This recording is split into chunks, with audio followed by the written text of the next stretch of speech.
You're watching Public Affairs. Berkowitz is my name and politics is our game. And we will be doing lots of politics and public policy, but really corruption, public corruption, which is somewhat politics. In Illinois, it's almost all of politics is public corruption and vice versa. Sadly true. We have as our guest Elizabeth Brackett, who of course is the correspondent, sometime host of Chicago Tonight. That's WTTW here in Chicagoland. She covered the first Rod Blagojevich trial, which means you were there like every day?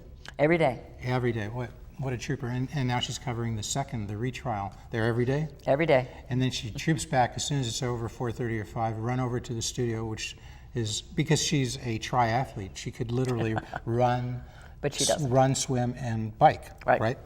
And he doesn't, but it is a distance, so it must take you half an hour to get from the courtroom at Sometimes least. it takes 45 minutes, so it's a So tight you're there deadline. by, if you stay in court till 5, sometimes you have to leave early, you get there a little 6, do a little prep, and then you're there to tell Jeff Berkowitz and everybody else what happened there in the courtroom that day, right?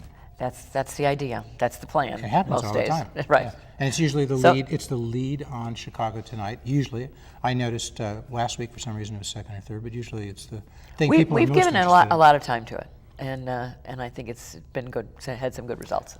Well, we'll come back with more about Elizabeth in a second, but Elizabeth, let's just start out. Is Rod Blagojevich, is he going to be found guilty? You know, I don't know. I think That's an unacceptable answer. I'm sorry. You cannot do that in public affairs. Never start the answer with "I don't know." Except that who can predict that? You can't predict I that. can predict it. I can predict, but you're but my guest, so you're going to predict it. As a journalist, you know, I have to sit there and. I'm not going to say I think he's guilty. I think he's not guilty. I'm not saying that. what you think, but what do you predict? What do you predict the jury will do, as opposed to what you might think if you were a jury? The closest I can come to predicting is I think there's a possibility that he could get a hung jury again. Okay. I think that's a possibility. 5%, 10%, 20%? Give me a number. I think I'd go for 20%. 20%. It is unusual, but I'm watching the jurors very, very closely. And I found a couple that seem to be, they laugh when he tells a joke. I mean, they are responding to his story. He's charming. They were charmed, I think, by his 5 days on the stand when he told his story, his life history. Who wouldn't be charmed by Rod Right. Blagojevich? You've been charmed, I'm sure. I have. There you go.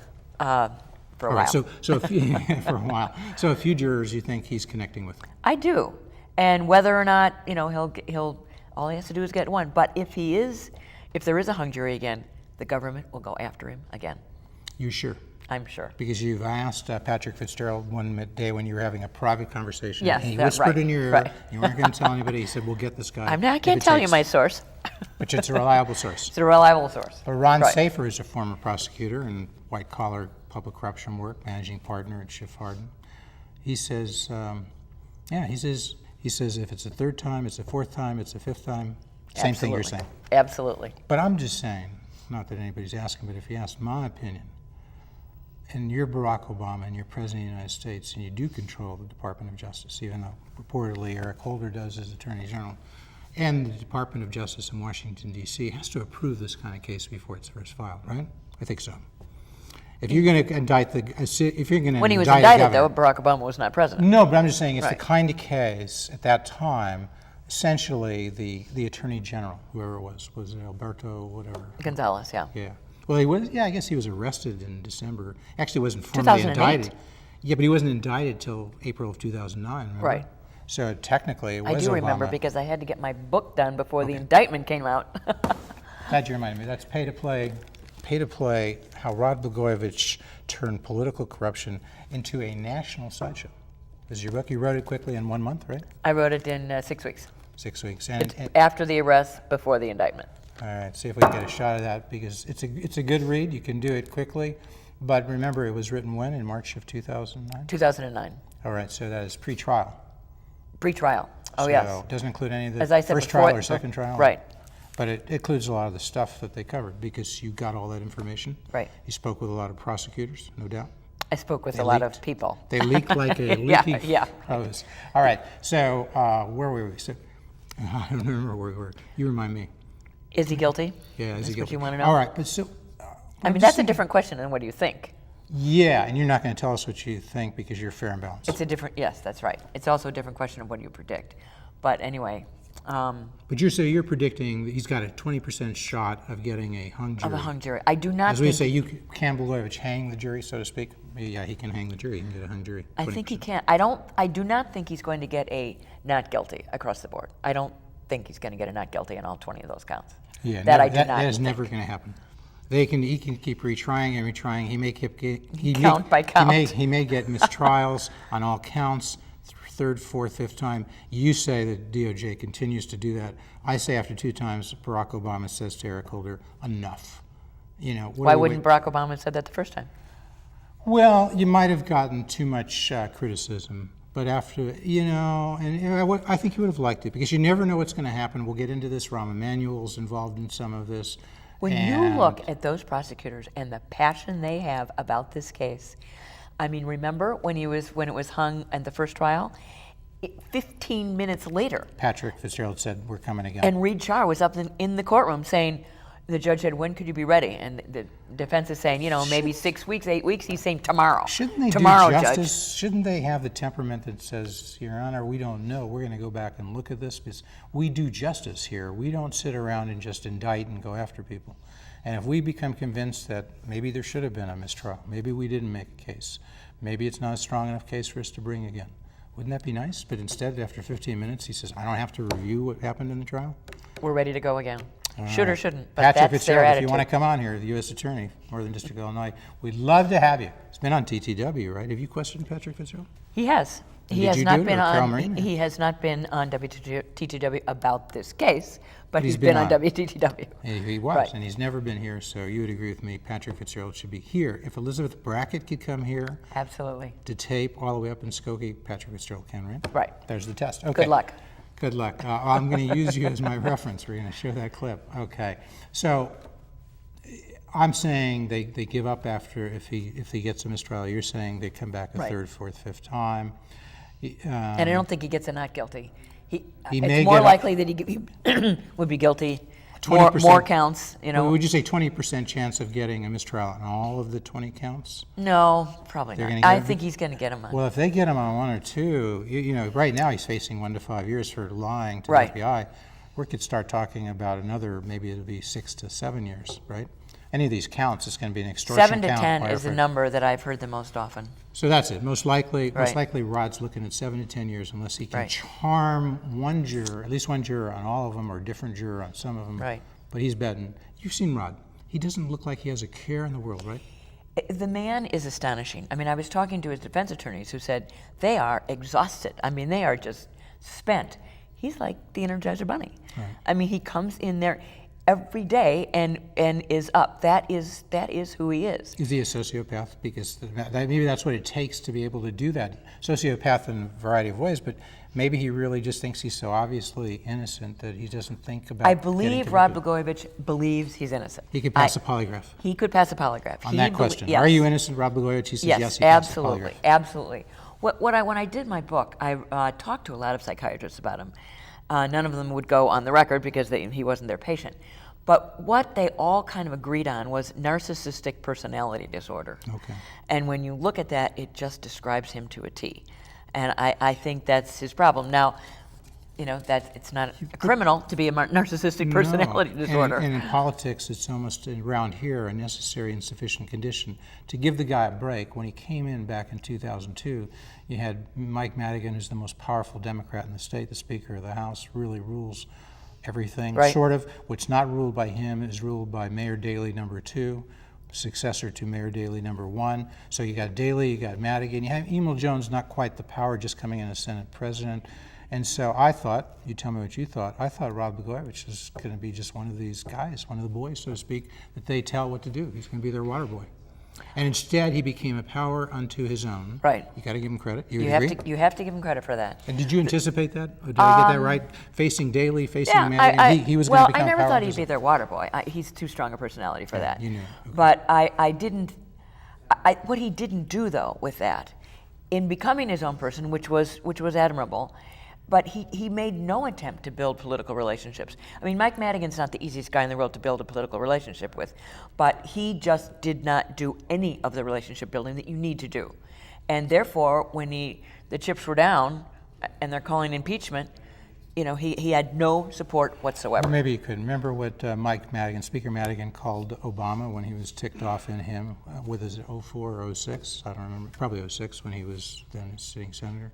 He called him the Messiah because of how people were treating him. You could tell he didn't like much the way Barack sort of had risen. And so maybe you can't really work with the speaker on that. He runs things, and if you don't do it his way, it's the highway. And the same thing with Rod. It's very difficult, but even he did have some support in the legislature, and he wound up alienating all of it. That was unfortunate. All right, so what we got here is a failure to communicate, they might say. It's a cool hand Luke.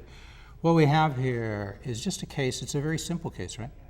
5 deals, 5 quid pro quos.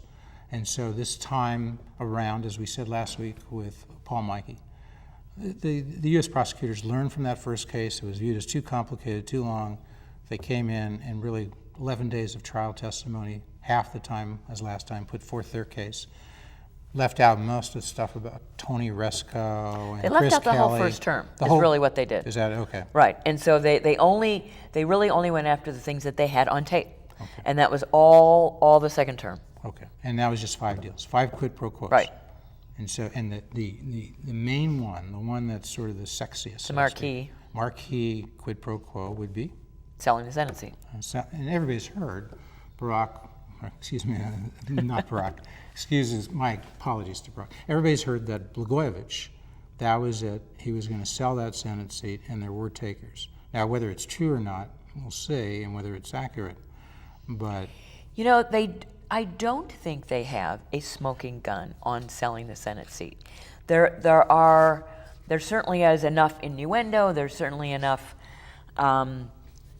words that may be taken to mean that he wanted to get something of value in exchange for his appointment.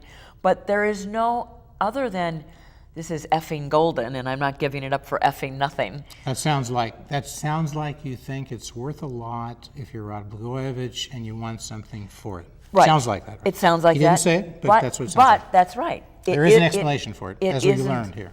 Well, his explanation for it was pretty What is that weak. explanation? He was, I can't even remember. He was talking about, he said just this week, when I guess this was on direct. We're taping this, we should say, on Sunday, June 5th. So you may be seeing it a little bit later, a few days later in the suburbs. Something may happen. Rod may cop a plea, probably not. But you'll know we didn't know that. That's not going to happen. It's not going to happen. Definitely not. Although you can fool some people when you say that happened and they believe you.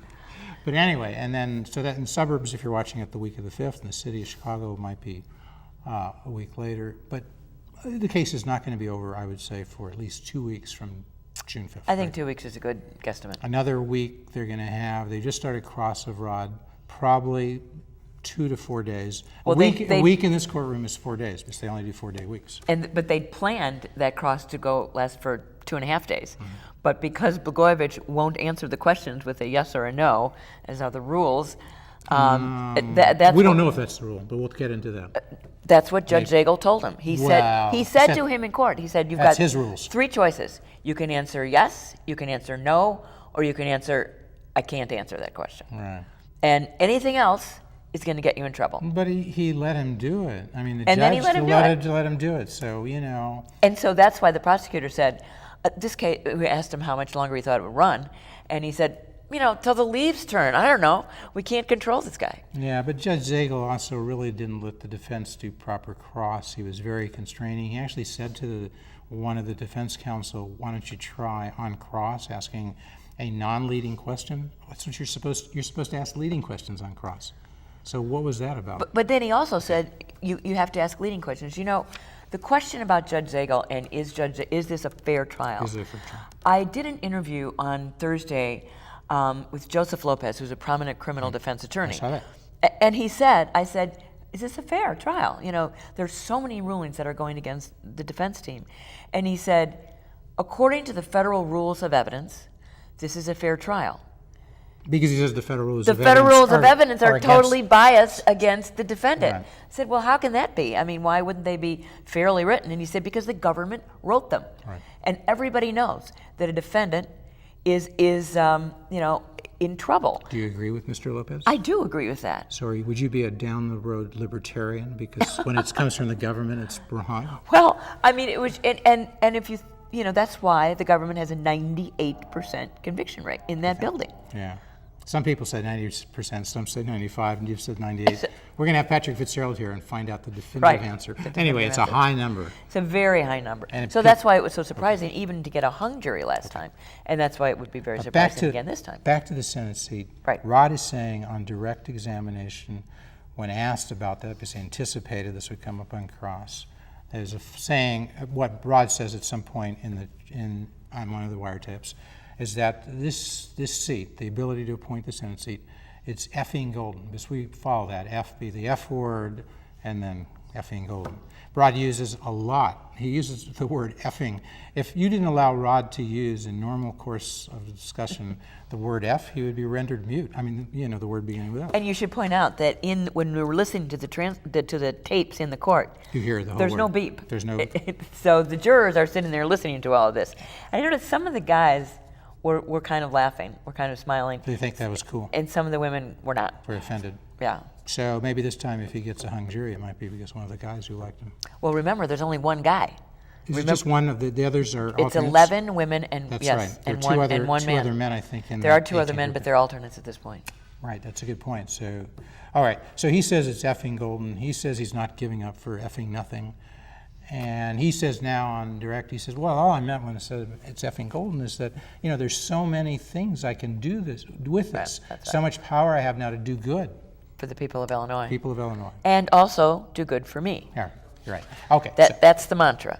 And what the prosecutor said was, did you tell the people, Rod, when you were doing that you're going to do good by appointing Patty, giving Patty a job, by appointing yourself to 501c4 organization that's not-for-profit organization. He says that focus on healthcare, that's doing good. Right. Is he right? Did you say that you wanted to be Secretary of Health, Education, and Welfare? Did you tell the public Another that? doing good. He's going to bring healthcare, as he sees it for Illinois, to the whole nation. In Rod's mind, that's doing good, and it might persuade a juror. And after all, he's human. He's got to eat. He's got to be successful as a politician to have an effect.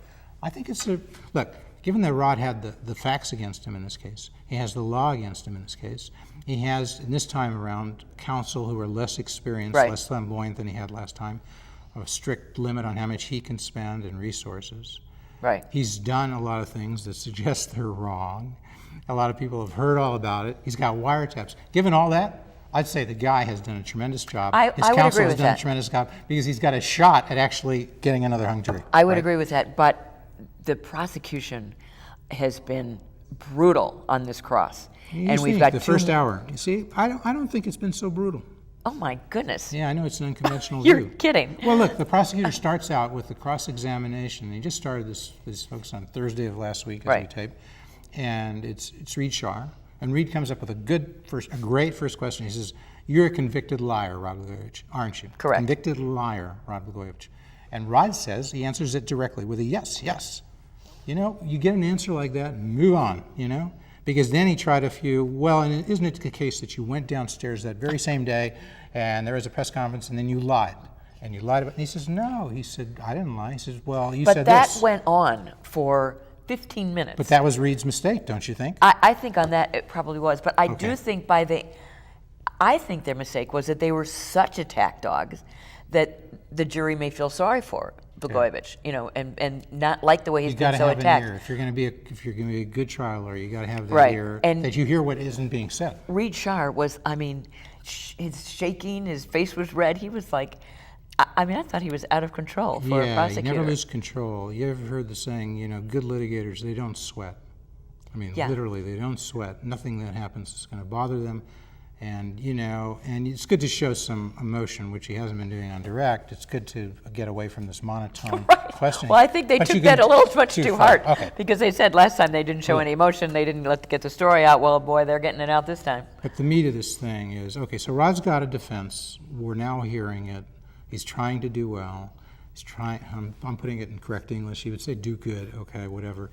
But he's got, okay, and he's got this thing that he's trying to trade it with Obama, because Obama comes to him. We won't go through all the details here, folks, but Obama actually starts the thing off.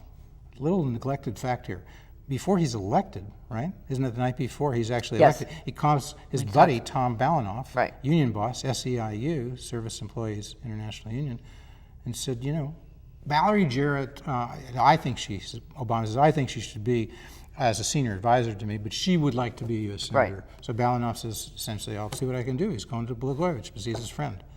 Now, what's that all about? I mean, is that okay because he didn't say what he's offering? I mean, do people think that you get somebody appointed to the U.S. Senate and you don't get anything back? Well, anyway, so Balanoff comes back, right? Does he come back? He talks to Rod about that. He comes back 2 days later. With the and that meeting is not on tape. If that was on tape, Blagojevich, I think, could be in more trouble. Which meeting? But it isn't on tape. The meeting with Balanoff and Blagojevich in his office But is that when Blagojevich says something about HHS? In his gubernatorial office. That's right. Okay. He says, I would like to be Secretary of Health and Human Services, but maybe an organization, so forth. And his defense is that he never linked them. That he was talking about Valerie Jarrett. Yes, we'd like to have Valerie Jarrett. I'd like to help him with Valerie Jarrett. Oh, and by the way, I'd like to be Secretary of Health Education. Law might say the timing was so close, buddy, you're in trouble, because if you'd waited a day, waited an hour even, but you wait, 35 seconds, probably linkage.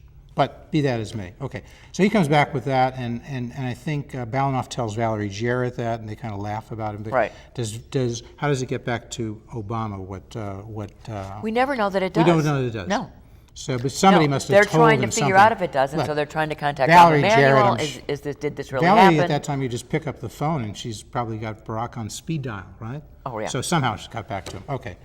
So there's that, and then there's another approach where Rahm Emanuel is sent to talk as a messenger from Obama to let, who does he go to, John Wyman, I think, to let John, because he couldn't get to they want Blagojevich. John Wyman to call Emanuel, but that we don't have any recordings of Emanuel on tape about the Senate offer. Well, the thing about value and appreciate, when Rahm Emanuel tells somebody, he tells I guess he does tell Wyman, who tells John Harris, and it came the from chief of staff. Came from the boss. It came from Obama. Emanuel speaking for Obama, he says, Obama would value and appreciate if you would make this appointment. I'm thinking, well, isn't that enough? Somebody says value and appreciate. Look, Obama's been on this set 5 times. We know him. You know him. If Barack says he'd value and appreciate it, doesn't mean he's just going to ignore you. Well, it certainly wasn't enough. Wasn't enough for Blagojevich. Well, he's going the value guy. and appreciate. But I think he just misread wait it. a minute. Yeah, he misread it because he didn't trust him. Patty didn't trust him. That's baloney. They didn't trust anybody. Right. Okay. So see what I'm saying, folks? Obama, in a sense, is implicated here. But nobody's done it by the law, but you could make a case. They just made a case on John Edwards. He was just indicted. We won't go into that. If you can make that case on Edwards and you're an aggressive prosecutor, Elizabeth, tell me, you know this. If you wanted to make a case on Barack, you could. Yes, but I think value and appreciate, though, has as many vague meanings as some of the other things that Blagojevich has said. Effing golden. Let's go on. So then there's the Congressman Jackson case. We won't have time to go through this whole thing, but the nub of it is that his Indian American friends sit down, they meet with Congressman Jackson. I think there's somebody there from Blagojevich, and they say something. No, there's nobody there. Okay, but they say something with Jackson being present about they'd like to get Blagojevich to appoint Jackson, and they'd raise $1 million to $1.5 million. But Jackson has never admitted that he knew that. He said at that meeting he didn't know they were talking about fundraising. Because he said they were speaking Hindu. He meant Hindi, right? You believe that? That's what he says. I don't know. You don't know. Okay. Wow. Anyway, so there's the Jackson deal. We don't have time to go through that whole thing. But the thing about the Jackson deal is Blagojevich is saying that it never really happened. He said when they came to him and his brother was talking about tangible assets from the Jackson people, when all along Blagojevich has said, I would never, ever, ever appoint Jesse Jackson to the Senate seat. And then suddenly he gets this offer of tangible assets. What does Rod say about the tangible? He now says that meant political support from a political organization. And that would have been nice, but he still never, ever meant to appoint him. What he wanted to do political was... support would be okay. Raising $1.5 million in terms of campaign. That wasn't important. Okay. And because what he wanted to do was to appoint Lisa Madigan with a deal with Michael Madigan, who would then move all this legislation. That would be good for the people of Illinois. He's trying to, that's his defense. And he's been saying that. And We hear him say that on, we all hear him along. saying that on the tapes, on You do wiretaps. hear him saying So that. if it was a false thing, if it was a pseudo thing, he must have been thinking, someday somebody's going to know about these conversations somehow, and this is my defense. Do you think that was really happening, or was it real that he wanted to do the deal with Mike Madigan? You know, I And didn't Lisa. think it was real before. I am more sympathetic to thinking that maybe it was deal. Because you hear But the more about it on tapes this time than in the first trial. Exactly. Now we see it The laid problem out. is he never ever said anything, either to Lisa Madigan or to Mike Madigan. But he was just about to He when said he got was arrested. just about to, and the government cut me off. Yeah, should a guy do time 7 to 8 years because the government cut him off? That's a damn good argument. I wonder if they'll use it. It's my gift to the defense counsel. There you go. All right, so you got the Lisa Madigan, Mike Madigan, Rod Blagojevich trade, but not so much, says Judge Zagel, because he says, I don't want you using the word deal to describe Right. that because it would never happen. That's an unusual ruling. I thought that was very unusual. Really harsh. Maybe appeal, Yes. maybe reversible harsh. error. Maybe reversible error. All right. Remember so, who wrote the rules? the government. Yeah, I should know. There was a case, an antitrust case many years ago, in which the Supreme Court said, Justice himself said, on these antitrust cases, involved shopping markets, bonds, and so forth, on the antitrust cases, I can't see any consistency. The only thing these cases have in common is the government always wins. That's right. There you go. That's right. So- And they don't, and that's why it's very unlikely that Judge Zagel will get lose on an appeal either. Who would have thought that Elizabeth Brackett, Jeff Burkett's going to sit around bashing the government together? All right. We're not bashing. We're just We're going to continue to telling speak as the story. credits roll, but I very much want to thank our guest, Elizabeth Brackett, for coming here and sharing her knowledge. Really, it's great. Remember this book, Pay to Play, about Rod Blagojevich? We got this from the Wilmette Library, but go out and buy one because you probably don't get royalties except that one book from the. That's right. the Amazon. library. Amazon.com. That's where you can get it. Elizabeth, been in journalism essentially all your adult career, right? WGN, Channel 2, Channel 7 here, the McNeil Lear before it became the Lear NewsHour, Right. PBS, Midwest correspondent for PBS, and side by side working as a correspondent now, sometimes as a host for WTTW on Chicago Tonight. And Correct. So thank you so much for coming. You're going to come back, I hope. Thank you. Will you come back? Sure. There you go. We got her on the record. Come back. All right. Let's do this quickly. We just have a few minutes to round out these deals. Okay. So the other deal, we'll come back to that if we have time. There's the racetrack deal, and very simply, that racetrack deal Is in exchange for legislation that would help the racetracks get money back from casinos. The accusation is that he was trying to get a campaign contribution from John Johnson, and that's the why he racetrack wasn't owner. signing the legislation. And that's why he that was wasn't passed. signing the bill. And he says no is because Chris Kelly, this thing, You can't Chris even possibly Kelly, begin to yeah. say that. But the simple thing is Chris Kelly calls him, he doesn't know why, out of the blue, he had talked to him for a year. Then he figures Kelly's calling him because he wants a pardon that he's working on, from Chris Kelly to Kozar, the quarterback, to George Steinbrenner, to Jeb Bush, to President George Bush, Bush. to George Bush. For, Didn't you say to Jeb Bush first and then to George Yes, Bush? Jeb because Bush of and the then Florida George connection. Bush, and this was a deal for So Kelly, he didn't for want Chris Kelly. Rod didn't want to get involved in that. That's the reason why he was The delayed other there. reason is because he thought Michael Madigan could put a poison pen Poison legislation pill. into that bill, so he wanted his staff to have enough time to look at it. And there's the road bid.